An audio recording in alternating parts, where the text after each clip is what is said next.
नमस्कार दोस्तों, मेरा नाम है संतोष चौधरी। आप देख रहे हैं क्लैरिटी इन कॉमर्स संतोष। आज हम बिजनेस स्टडीज़ का पहला chapter nature and significance of management में मैनेजमेंट क्या है और मैनेजमेंट के फीचर्स के बारे में जानने वाले हैं। तो वीडियो में बने रहे और वीडियो पसंद आए तो प्लीज़ वीडियो को लाइक, शेयर एंड सब्सक्राइब जरूर करें। तो चलिए स्टार्ट करते हैं। मैनेजमेंट क्या होता है? तो मैनेजमेंट हर एक जगह की जाती है, चाहे वह स्कूल हो, ऑर्गेनाइजेशन हो या घर हो। बिना मैनेजमेंट के कुछ भी नहीं होता। Management is all pervasive. तो मैनेजमेंट होता क्या है? Management is an art. Management एक आर्ट है of getting things done from others. यानी कि मैनेजमेंट एक आर्ट है वर्क को, टास्क को दूसरों से करवाने की और टू डू इट सेल्फ, और खुद करने की एक कला है management. With effectively and efficiently, effectively और इफिशियंटली तरीके से to achieve the predetermined goals of the organisation. Organisation की प्रीडिटरमाइंड गोल्स को, पूर्व निर्धारित गोल्स को अचीव करने के लिए। यानी कि मैनेजमेंट है क्या?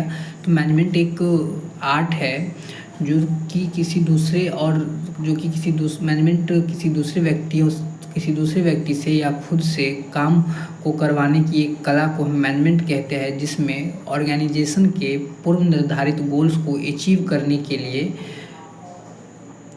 पूर्व निर्धारित गोल्स को इफेक्टिवली एंड एफिशिएंटली तरीके से अचीव करने के लिए यह किया जाता है। अभी इफेक्टिवली और एफिशिएंटली जो दो नए शब्द है, इसका क्या मतलब होता है?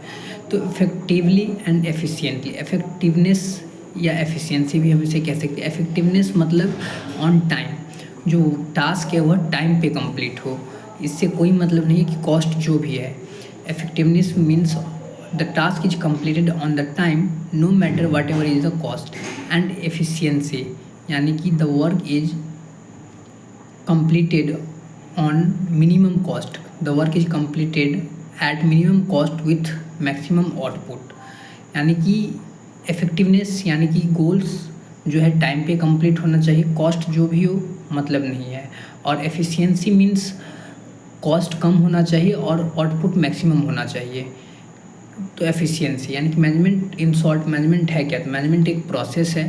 प्रोसेस यानी कि फंक्शंस ऑफ मैनेजमेंट, जो प्लानिंग, ऑर्गेनाइजिंग, स्टाफिंग, डायरेक्टिंग और कंट्रोलिंग होता है, ये फंक्शंस ऑफ मैनेजमेंट है। प्लानिंग का मतलब जो हम करने वाले हैं, हम क्या करने वाले हैं, क्या करेंगे, कैसे करेंगे, तो ये सब प्लानिंग में आ जाता है। ऑर्गेनाइजिंग सारी रिसोर्सेज को असेंबल करना, अरेंज करना ऑर्गेनाइजिंग में आता है। स्टाफिंग वर्कर्स को, ऑफिसर्स को रिक्रूट करने का काम स्टाफिंग का है। डायरेक्टिंग सबको डायरेक्ट करने का काम, जनरल गाइडलाइंस प्रोवाइड करने का काम, मोटिवेट करने का काम डायरेक्टिंग करता है। और कंट्रोलिंग सब पे मॉनिटर रखता है, यानी कि कंट्रोल करता है मॉनिटर को, सब पे नज़र रखता है कौन क्या कर रहा है, नहीं कर रहा है, कैसे कर रहा है, ये कंट्रोलिंग का काम है। तो ये फंक्शंस ऑफ मैनेजमेंट है। यानी कि मैनेजमेंट क्या है? एक प्रोसेस है, यानी कि फंक्शंस ऑफ मैनेजमेंट है। मैनेजमेंट कब सही ढंग से माना जाएगा यह मैनेजमेंट एक गुड मैनेजमेंट है? जब सारे प्रोसेस को सही ढंग से यूज किया जाएगा इफेक्टिवनेस और एफिशिएंसी के साथ। यानी कि गोल्स जो है टाइम पे भी कंप्लीट होना चाहिए और कम से कम लागत में भी कंप्लीट होना चाहिए, तभी उसे हम अच्छा मैनेजमेंट मानते हैं। अब हम जानते हैं कि फीचर्स ऑफ मैनेजमेंट क्या होता है। तो मैनेजमेंट का सबसे पहला फीचर्स है गोल ओरिएंटेड। मैनेजमेंट कंपनी के गोल्स को, बिजनेस के गोल्स को अचीव करने के लिए किया जाता है, प्रीडिटरमाइंड गोल्स को अचीव करने के लिए किया जाता है। यह एक ग्रुप एक्टिविटी है। दूसरा group activity, management is an group activity. यह एक अकेले व्यक्ति का काम नहीं है। बिजनेस के जब सारे वर्कर्स और ऑफिसर्स मिलकर किसी गोल्स को अचीव करने के लिए वर्क करते हैं, तभी हम गोल्स को अचीव कर सकते हैं। ऐसा नहीं कि सभी का गोल्स अलग अलग है, सभी का गोल्स सेम होता है। एक ही गोल, सब मिलकर एक ही गोल्स के लिए अलग अलग डिपार्टमेंट्स में अलग अलग वर्क्स करते हैं, इसलिए इसे ग्रुप एक्टिविटी कहा जाता है। यह एक इंटेंजिबल फोर्स है, यानी कि इसे देखा नहीं जा सकता है, छुआ नहीं जा सकता है। कांट बी फेल्ड, मतलब कि कांट बी सीन और touch but it be failed, लेकिन इसे महसूस किया जाता है, यानी कि यह समझा जा सकता है कि हाँ इसमें मैनेजमेंट है। ठीक है। Management is continuous process. ये एक कॉन्टीन्यूस प्रोसेस है, यानी कि नेवर एंडिंग प्रोसेस है। ये कभी समाप्त न होने वाली प्रोसेस है, प्रक्रिया है। हमेशा प्लानिंग होता है, सबसे पहले प्लानिंग होता है, फिर ऑर्गेनाइजिंग होता है, फिर स्टाफिंग, फिर डायरेक्टिंग, फिर कंट्रोलिंग। कंट्रोलिंग लास्ट स्टेप है, तो इसका मतलब ये नहीं कि कंट्रोलिंग पे आके मैनेजमेंट ख़त्म हो गई, फिर वापस से प्लानिंग स्टार्ट होता है, फिर ऑर्गेनाइजिंग, स्टाफिंग, डायरेक्टिंग और कंट्रोलिंग। इस तरह से ये प्रोसेस हमेशा चलती रहती है, यह एक नेवर एंडिंग प्रोसेस है। ठीक है, अगला है कि management is multi dimensional function, यानी कि मल्टी डायमेंशनल फंक्शंस यानी कि कई फंक्शंस इसमें किए जाते हैं। मल्टी डायमेंशनल है यानी कि management of work, management of operations, management of people. Management of work का मतलब है कि क्या करना है, कैसे करना है। मैनेजमेंट ऑफ पीपल मतलब किससे करवाना है, कौन किस काम के लिए सही होगा। और management of operations it means how to do it, कैसे करें इसे।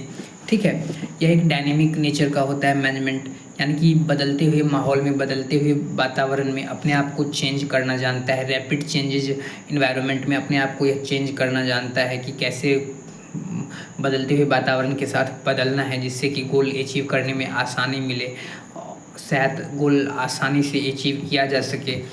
ये कंपोजिट है। कंपोजिट का मतलब है कि एक दूसरे के पूरक है। प्लानिंग ऑर्गेनाइजिंग से जुड़ा हुआ है, ऑर्गेनाइजिंग स्टाफिंग से जुड़ा हुआ है, स्टाफिंग डायरेक्टिंग से जुड़ा है, डायरेक्टिंग कंट्रोलिंग से, कंट्रोलिंग प्लानिंग से। यह एक दूसरे से जुड़ा हुआ है, एक दूसरे से लिंक्ड है। यही होता है कि कंपोजिट है, एक दूसरे के, एक कॉन्टिन्यूस प्रोसेस है, गोल ओरिएंटेड प्रोसेस है, ग्रुप एक्टिविटी है। अगर वीडियो पसंद आए तो वीडियो को लाइक, शेयर एंड सब्सक्राइब जरूर करें और बने रहे हमारे साथ। कल हम जानेंगे कि मैनेजमेंट का नेचर क्या है, यानी कि मैनेजमेंट आर्ट है, साइंस है और प्रोफेशन है, तो कैसे, और अगर नहीं है तो कैसे। और मैनेजमेंट के फीचर्स को शॉर्ट में जानने के लिए कल सुबह 7 बजे एक शॉर्ट वीडियो अपलोड की जाएगी, तो आप लोग वो ज़रूर देखें। तब तक के लिए बने रहिए हमारे साथ। धन्यवाद।